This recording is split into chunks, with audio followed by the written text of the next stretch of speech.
चलिए अब हम लोग आ जाते हैं एक्सरसाइज 6 के ऊपर। एक्सरसाइज 6 में फर्स्ट नंबर क्वेश्चन क्या कर रहा है तुमको बाबू, यदि दो कोनों का माप का योगफल 90 डिग्री हो तो उस कोण को क्या कहते हैं। यदि दो कोनों के माप का योगफल यदि 90 डिग्री हो तो उसको हम क्या कहते हैं बाबू, पूरा कोण। और सेकंड क्वेश्चन कह रहा है कि 180 डिग्री हो तो उसको हम क्या कहते हैं, संपूरक कोण। अब कह रहा है कि 105 डिग्री का संपूरक कोण कितना होगा। तब अभी हमने देखा है कि दो कोनों के माप का योगफल कितना होना चाहिए, 180 डिग्री है, तभी ना उस कोण को हम क्या करते हैं, संपूरक करते हैं। तुमको क्या कह रहा है, एक 105 डिग्री कह रहा है कि इसका संपूरक कोण कितना है, तो मान लेते हैं कि x है। और दोनों कोणों का योग कितना होता है संपूरक में, 180। तो x बराबर क्या हो जाएगा, 180 माइनस 105 ना, यानी 75 डिग्री। इसी तरह से 4 नंबर क्वेश्चन में कह रहा है कि 89 डिग्री का पूरा कोण कितना होगा। तो मान लेते हैं कि 89 डिग्री का पूरा कोण कितना होगा, x होगा। पूरा कोण में दोनों कोणों का योगफल कितना होता है, 90। x बराबर क्या हो जाएगा, 90 माइनस 89 यानी 1 डिग्री। अब क्वेश्चन नंबर 5 में कह रहा है कि एक बिंदु से होकर कितनी रेखाएं गुजर सकती है। तो एक बिंदु है ना बाबू, तो एक बिंदु से होकर के कितनी रेखा गुजर जाएगी, देख लो, एक रेखा, दो रेखा, तीन रेखा, चार रेखा, पांच रेखा, छह रेखा, यानी अनगिनत रेखा हम गुजार सकते हैं। अब बढ़ जाते हैं क्वेश्चन नंबर 6 के ऊपर। 6 क्या करे कि दो भिन्न बिंदुओं से होकर के कितनी रेखा गुजर सकती है। दो भिन्न बिंदुओं कह रहा है, एक बिंदु है और एक बिंदु है, तो दो भिन्न बिंदुओं से एक रेखा गुजरे। और कोई रेखा हम गुजार सकते हैं, कितना भी प्रयास करो नहीं गुजरेगा वो। तो दो यदि भिन्न बिंदुओं का है उससे हम मात्र एक रेखा गुजार सकते हैं। कह रहा है कि एक सरल रेखा पर कितने बिंदु हो सकते हैं, एक बिंदु, दो बिंदु, तीन बिंदु, चार बिंदु, पांच बिंदु, छह बिंदु, सात बिंदु, आठ बिंदु, नौ बिंदु, यानी अनगिनत बिंदु। कह रहा है कि दो समांतर रेखाओं में कितने बिंदु उभयनिष्ठ हो सकते हैं। दो समांतर रेखा, तो दो समांतर रेखा में कितने बिंदु उभयनिष्ठ ना, तो उभयनिष्ठ कहने का मतलब क्या है, वह जो है जो दोनों रेखाओं में शामिल है। तो कोई भी ऐसा समांतर रेखा में बिंदु नहीं आएगा जो दोनों रेखा में शामिल है। जैसे देख लो, ये ए बी है और ये सी डी है। हम कह रहे हैं क्या कि ए बी है और सी डी दोनों क्या है, समानांतर है, यानी पैरेलल है। तो पैरेलल क्या क्या कॉन्सेप्ट होता है कि दोनों कभी एक दूसरे को मिले नहीं, तो जब मिलेगा ही नहीं तो इनमें दोनों बिंदु कोई उभयनिष्ठ बिंदु होगा नहीं। जैसे ये रेखा का है और ये रेखा का है, इसमें ये बिंदु क्या है, इस रेखा में शामिल है, इस रेखा में शामिल है, मगर इसमें क्या है, कोई भी बिंदु शामिल नहीं। इसका क्या हो जाएगा, कोई बिंदु नहीं। अब बढ़ जाते हैं क्वेश्चन नंबर 9 के ऊपर। 9 क्या कर रहा है कि उस कोण की माप कितनी होगी जो अपने पूरा कोण का दुगुना है। तो मान लेते हैं कि वह कोण की माप x डिग्री होगी। वह कोण की माप क्या होगी, x डिग्री होगी।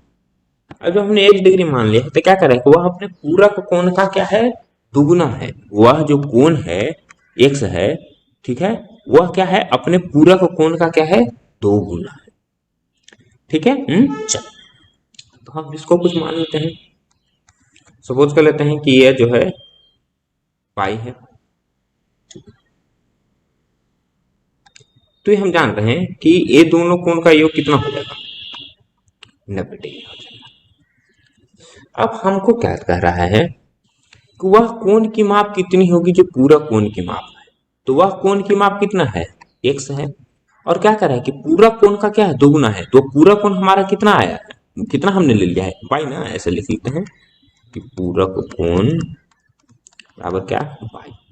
तो x जो है क्या होना चाहिए, y के दो गुना ना, तो x बराबर क्या हमने लिख लिया, तो भाई यहाँ पे कह रहा है ना वह कोण की माप कितनी होगी जो अपने पूरा कोण का दुगुना है। तो वह कोण की माप हमने क्या ले लिया, x डिग्री। अब पूरा कोण की माप कितना ले लिया, y डिग्री।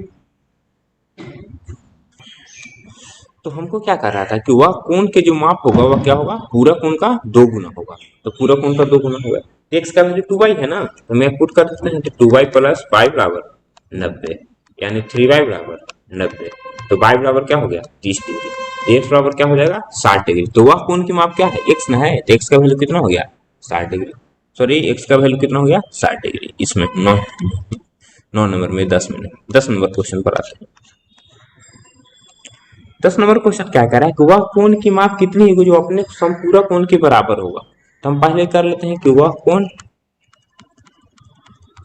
x डिग्री, तो संपूरक कोण क्या होगा, वो भी x डिग्री ना। क्या करें कि वह कोण और संपूरक कोण दोनों क्या है, बराबर है, तो भी x डिग्री। तो दोनों कोण का योग कितना होना चाहिए, 180 ना, तो x प्लस x 180, 2x बराबर 180। तो x बराबर 90 डिग्री। 11 नंबर पर आते हैं।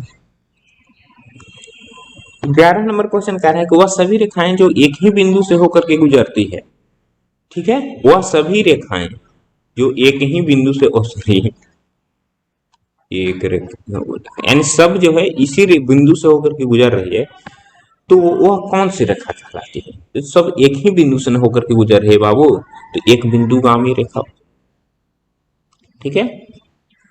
अब आ जाते हैं 12 नंबर क्वेश्चन पर। कह रहा है कि बिंदु P ABC के अभ्यंतर में है, ठीक है, कोई एंगल ABC है, उसके अभ्यंतर में क्या है? P है। सपोज कर लेते हैं कि P ले लेते हैं। ABC 85 डिग्री है, तो ABC ये कितना है? 85 डिग्री है। PBC 35 डिग्री है, PBC PBC ना, इसको अलग कलर ले, ये क्या है? 35 डिग्री है। तो पूछ रहा है कि ABP मिला दो इसको, यानी ए एंगल कितना होगा? तो पूरा यहां से यहां कितना है बाबू? 85 डिग्री है, और ए यहां से यहां तक कितना है? 35 डिग्री है। तो ये कितना हो जाएगा? यानी एंगल ए बी पी बराबर क्या हम लिख सकते हैं? यदि लैंग्वेज में लिखना चाहें तो हम क्या लिख सकते हैं? Angle A B C minus angle P B C, तो यानी 85 माइनस 35 यानी 50 डिग्री।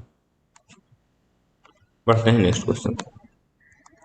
क्वेश्चन नंबर 13 क्या कर रहा है कि किसी ठोस आकृति की कितनी विमाएं होती है, ठीक है, किसी ठोस आकृति की कितनी विमाएं होती है, मतलब कि उसमें क्या क्या होता है। तो कोई भी ठोस आकृति है तो उसमें क्या होता है? एक लंबाई होता है, एक क्या होता है? चौड़ाई होता है, और एक क्या होता है? ऊंचाई होता है। तो उसकी कितनी विमाएं हो जाएगी? 3 विमाएं। क्वेश्चन नंबर 14 पर आ जाता है। कह रहा है कि बिंदु R रेखाखंड पी क्यू पर स्थित है। ये रेखाखंड हो गया पी क्यू, इस पर कोई बिंदु R स्थित है। पी क्यू 8 सेंटीमीटर है। पी क्यू जो है यहां से यहां तक हम 8 सेंटीमीटर ले लेते हैं। P Q. P R 3 centimetre है, पी से आर ये है 3 सेंटीमीटर।